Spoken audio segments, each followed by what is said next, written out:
¿Quién es su mayor enemigo, presidente Dushmansir? Irán. Cast. آمریکا. En los años 60, el Shah de Irán recibió una carta de advertencia del rey Faisal de Arabia Saudita. Él escribió: "No eres el Shah de Francia, estás en Irán, tu población es 90% musulmana. No olvides que esta carta respondió al llamado del Shah para que Medio Oriente se modernizara y estableciera lazos con Occidente". El Shah ignoró la advertencia, pero el rey Faisal parecía haber visto décadas adelante algo que nadie más pudo ver. ¿Por qué estaba luchando esta guerra? ¿Qué diría él? Primero que nada, luchamos por el Islam y por el bien del Islam. El Shah nunca imaginó lo cerca que realmente estaba su final. En el corazón de su caída estaba la Revolución Blanca. En 1963, el Shah presentó la Revolución Blanca, un ambicioso paquete de reformas sociales, políticas y económicas. Fue sometida a un plebiscito nacional y aprobada oficialmente. La revolución transformó Irán a una velocidad sin precedentes. La tierra se redistribuyó a casi 2.5 millones de familias, se crearon cuerpos de alfabetización y salud para las comunidades rurales, y la autonomía tribal disminuyó aún más. Nada controversial hasta ahora, pero también tuvo profundas reformas sociales y legales que ampliaron los derechos de las mujeres. Les otorgó el derecho al voto y mayores protecciones legales, y la edad mínima legal para casarse se elevó a 18 años. Para los simpatizantes, estos cambios simbolizaban progreso, igualdad y modernización. Para los líderes religiosos conservadores y las comunidades tradicionales, representaban la occidentalización y un desafío directo a las normas islámicas. De los dos grupos más poderosos en Irán, él enfureció al segundo, los líderes religiosos. El primer grupo, ellos ya estaban molestos. En 1961, el Shah disolvió la 20ª Majlis, la Asamblea Legislativa de Irán, allanando el camino para una amplia ley de reforma agraria promulgada en 1962. Con este programa, la élite terrateniente de Irán tuvo que ceder grandes propiedades. La tierra se repartió entre pequeños agricultores y los antiguos terratenientes recibieron acciones en industrias estatales. Por primera vez, cultivadores y obreros recibieron parte de las ganancias, y las cooperativas sustituyeron a los terratenientes como fuentes de crédito, riego y desarrollo agrícola en el Irán rural. Estas acciones enfurecieron al primer grupo, las élites, así que pensarías que debieron destronar al Shah, ¿verdad? Bueno, en realidad no. Sus reformas fueron tan efectivas que la mayoría del país, la gente común, estaba feliz. En las décadas siguientes, los ingresos petroleros crecieron y aumentó la inversión estatal en la industria, elevando el ingreso per cápita. Parecía que Irán avanzaba hacia la modernización, pero bajo la superficie surgían grietas. Las reformas agrarias carecían de infraestructura de apoyo. El Estado no sustituyó a los terratenientes, que antes daban crédito, equipo y estabilidad a los arrendatarios. Muchas nuevas granjas colapsaron. Por ello, cientos de miles de iraníes rurales dejaron el campo y migraron a ciudades principales, sobre todo Teherán, atraídos por la floreciente industria de la construcción. Pero esta rápida urbanización tuvo un costo muy alto. Los jóvenes migrantes se encontraron aislados, enfrentando altos costos de vida, hacinamiento y malas condiciones de vivienda. El crecimiento económico no trajo seguridad social, pero el principal problema surgió cuando la Revolución Blanca enfrentó las formas de vida islámicas. Existía una profunda brecha educativa y cultural entre el Irán rural y la élite urbana. Estos grupos experimentaron las reformas de maneras profundamente diferentes. Para la élite urbana, acostumbrada a la vestimenta occidental y estilos modernos, la reforma simbolizaba progreso y libertad. Pero para muchas zonas rurales y tribales, sentían que su identidad estaba siendo atacada. Esta división amplió la brecha entre el Irán urbano y rural, haciendo de la modernización una fuente de resentimiento, no de unidad. Pero para una persona fue la oportunidad ideal. Fue en este entorno donde la popularidad de Jomeini aumentó entre los conservadores, ya que surgió como el crítico más vocal e intransigente de estos cambios. Veteranos y simpatizantes de grupos islamistas anteriores se reorganizaron en asociaciones religiosas de duelo, que también funcionaban como redes políticas. En 1963 varios de estos grupos se unieron para formar la Coalición de Sociedades Islámicas de Duelo. El 3 de junio, coincidiendo con el Día Santo Chiita de Ashura, la oposición pública finalmente encontró un líder y una voz. Jomeini pronunció un sermón encendido en Qom atacando al Shah. Lo llamó miserable y lo comparó con Yazid I. Esta persona fue el califa omeya responsable de la muerte del imán Hussein. Esto lo volvió una de las figuras más odiadas en la historia chiita. Jomeini se volvía principal e invencible, y el gobierno del Shah parecía terminar.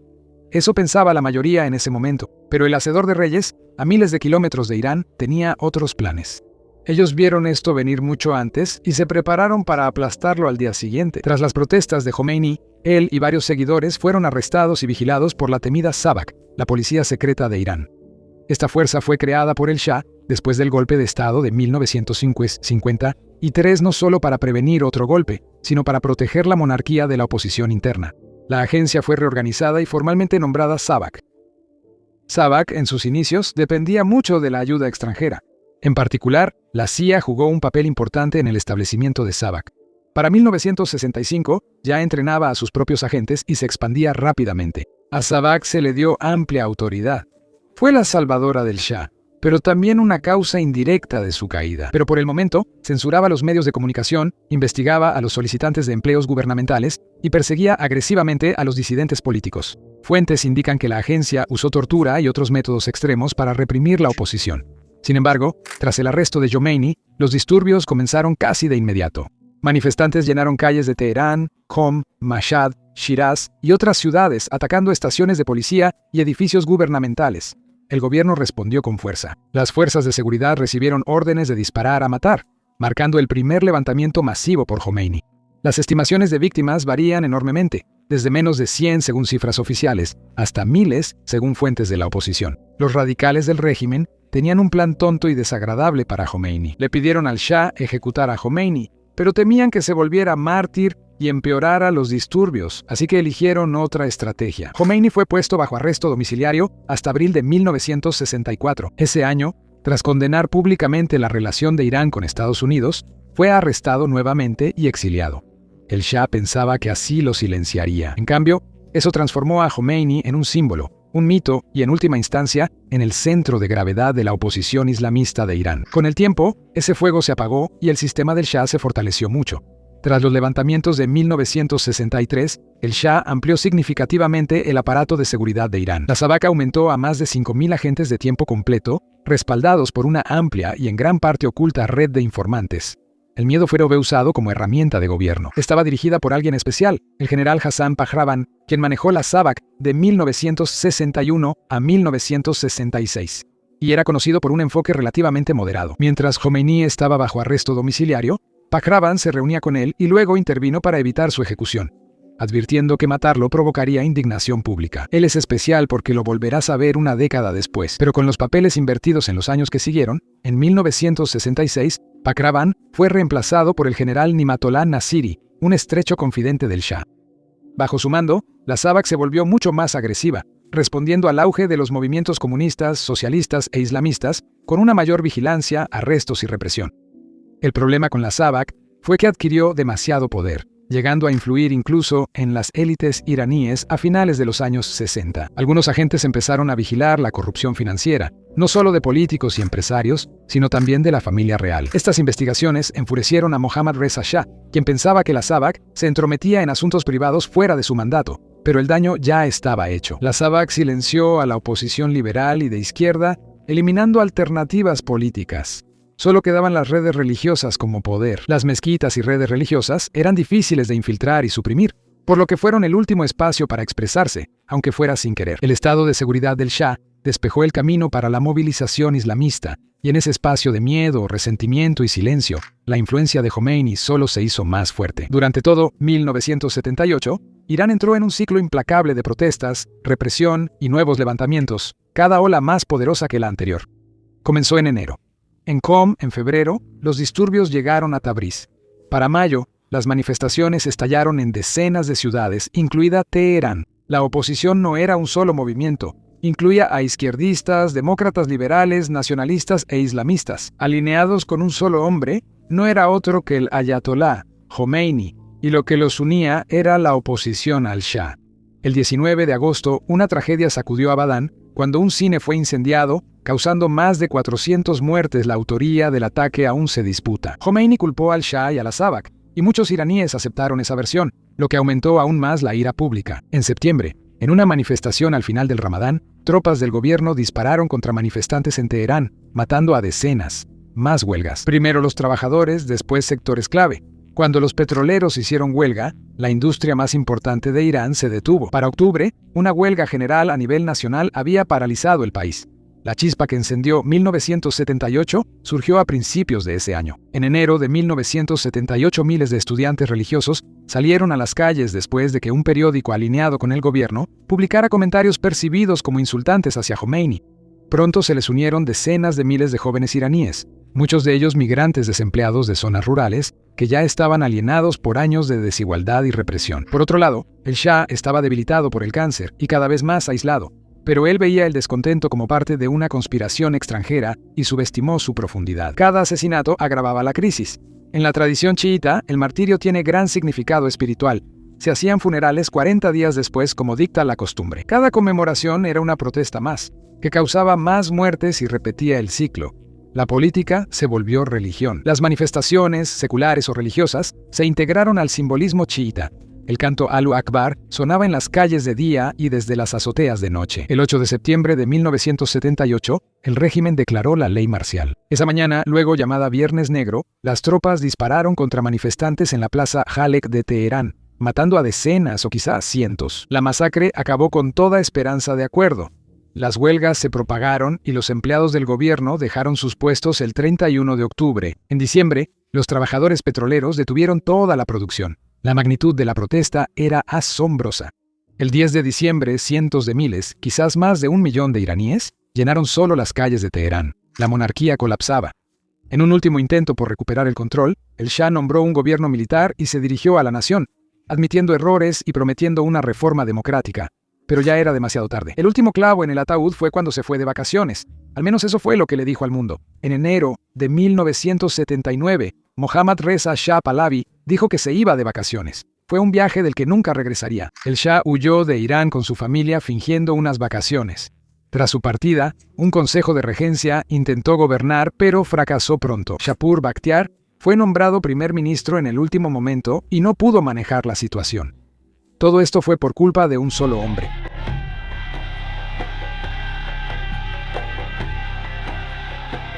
Febrero de 1979, el gran ayatolá Jomeini regresa triunfalmente a Teherán después de 16 años en el exilio.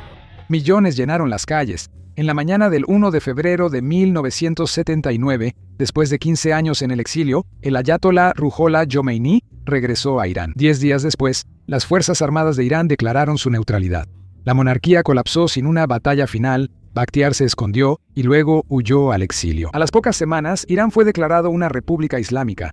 Por cierto, ¿recuerdas a ese oficial Pakravan, el que pensó que ejecutar a Jomeini era una mala idea? Irónicamente, después de la Revolución Islámica de 1979, Pakravan fue uno de los primeros altos funcionarios ejecutados por el nuevo régimen liderado por Jomeini. La Revolución Islámica se presentó a los iraníes como un movimiento por la justicia, dignidad y libertad, en contra de la autocracia, corrupción y dominación extranjera. Tras asumir el poder, Jomeini y sus aliados clericales buscaron monopolizar la autoridad. Aunque la revolución incluyó liberales, izquierdistas, nacionalistas, estudiantes, trabajadores y grupos religiosos, el nuevo régimen no quería compartir el poder. Jomeini no imaginaba una república pluralista, sino un Estado guiado exclusivamente por la ley islámica y gobernado por aquellos que reclamaban la autoridad exclusiva para interpretarla, los clérigos. Esta visión se formalizó a través de la doctrina Balayat-e-Faqih, la tutela del jurista, que otorgaba la máxima autoridad política a un líder religioso supremo. Por encima de las elecciones, el Parlamento y la soberanía popular, Jomeini y su círculo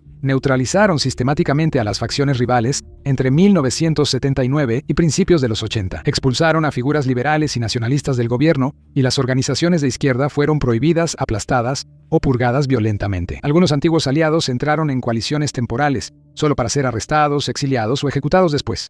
Pero el régimen de Jomeini hizo dos movimientos audaces pero insensatos. El menos devastador de ellos fue la crisis de los rehenes en Irán de 1979 a 1981, durante la cual estudiantes radicales pro-Jomeini tomaron la embajada de Estados Unidos en Teherán y mantuvieron a decenas de diplomáticos estadounidenses cautivos durante 444 días. La crisis aisló a Irán, pero benefició a Jomeini internamente. Eliminó voces moderadas que apoyaban la diplomacia, retrató a la oposición como pro-estadounidense y unificó el nacionalismo y la religión en torno al régimen. El evento más devastador fue la guerra entre Irán e Irak, que comenzó en septiembre de 1980, cuando Saddam Hussein invadió Irán. La guerra duró 8 años y mató a cientos de miles de soldados y civiles.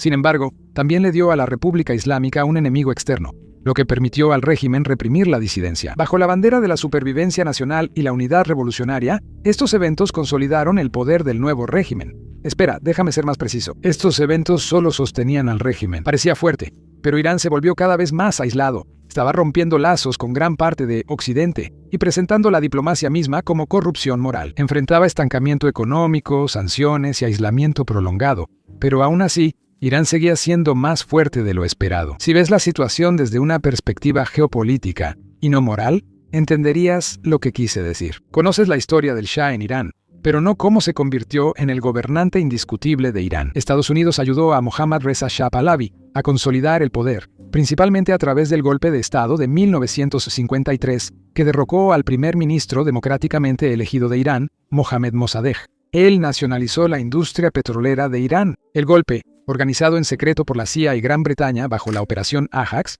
destituyó a Mossadegh y restauró al Shah como el gobernante dominante. Tras el golpe, Estados Unidos apoyó al Shah con ayuda militar, económica y de inteligencia, además de crear y entrenar a SAVAK, su policía secreta. Estados Unidos buscaba derrocar a Mossadegh en los años 50 por temor a que Irán, bajo su liderazgo y dada su frontera con la Unión Soviética, se acercara al comunismo. La nacionalización del petróleo por Mossadegh amenazó intereses británicos, por lo que Gran Bretaña presionó a Washington para proteger el acceso al petróleo y frenar la influencia soviética. Estados Unidos respaldó el golpe, aunque eso implicara dar poder a un Shah autoritario. Si el Shah favorecía a Occidente, era claro quién perdía al ser derrocado y quién celebraba. Ese patrón sigue repitiéndose hoy. Las protestas en Irán no solo llenan las calles, también hacen que los corazones latan más rápido a miles de kilómetros de distancia en Moscú. Te sorprenderá saber que Rusia tiene una relación histórica mucho más larga y profunda con Irán que Estados Unidos. A principios del siglo XX, Irán estaba bajo asedio tanto desde el exterior como desde su ubicación estratégica. Omitido, era un peón en el gran juego. Y en 1907 Gran Bretaña y Rusia dividieron Irán en esferas de influencia sin su consentimiento, reduciendo su independencia a una formalidad. Dentro del país, la ira ya estaba hirviendo. En 1905, la golpiza a comerciantes de azúcar causó indignación masiva y desató la Revolución Constitucional, cuando comerciantes y clérigos se refugiaron en mezquitas como protesta. La represión del gobierno solo amplió las protestas. Para enero de 1906, la presión obligó a Muzaffar al-Din Shah a prometer un Adilat Khaneh, una casa de justicia, pero la promesa se vino abajo. Después de que un estudiante de teología fue asesinado, la crisis explotó. Hasta 14.000 manifestantes se refugiaron en la embajada británica, exigiendo un majlis, un parlamento nacional. En agosto de 1906, el Shah cedió.